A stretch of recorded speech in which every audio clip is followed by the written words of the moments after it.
شروع اللہ کے نام سے جو نہایت مہربان اور بے حد رحم والا ہے۔ النبا کے معنی اہم خبر کے ہیں۔ اس سے مراد قیامت اور مرنے کے بعد دوبارہ اٹھائے جانے کی خبر ہے۔ اللہ کی قدرت، اس کی ربوبیت اور حکمت کی نشانیاں بیان کی گئی ہیں۔ روز جزا کا ظہور وقت مقرر پر ہی ہوگا۔ ان لوگوں کی سرزنش کی گئی ہے جو قیامت کی خبر سن کر اس کا مذاق اڑاتے ہیں۔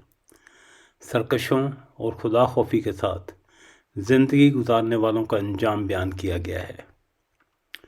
عدالت خداوندی میں حاضری کی تصویر کھینچی گئی ہے اور واضح فرمایا گیا کہ لوگ باطل شفاعت کے بل بوتے پر جواب دہی سے نہیں بچ سکتے۔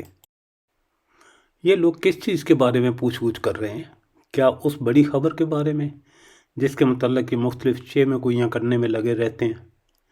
ہرگز نہیں، ان قریب انہیں معلوم ہو جائے گا۔ ہاں، ہرگز نہیں، ان قریب انہیں معلوم ہو جائے گا۔ کیا یہ واقعہ نہیں ہے کہ ہم نے زمین کو فرش بنایا اور پہاڑوں کو میخوں کی طرح گاڑ دیا اور تمہیں یعنی مردوں اور عورتوں کے جوڑوں کی شکل میں پیدا کیا اور تمہاری نیند کو باعث سکون بنایا اور رات کو پردہ پوش اور دن کو معاش کا وقت بنایا۔ تمہارے اوپر 7 مضبوط آسمان قائم کیے اور ایک نہایت روشن اور گرم چراغ پیدا کیا۔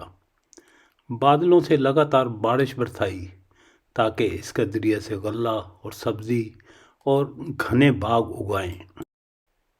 بے شک فیصلے کا ایک دن مقرر ہے جس روز سور پھونکا جائے گا، تم فوج در فوج نکل آؤ گے اور آسمان کھول دیا جائے گا حتیٰ کہ وہ دروازے ہی دروازے بن کر رہ جائے گا۔ پہاڑ چلائے جائیں گے یہاں تک کہ وہ سراب ہو جائیں گے۔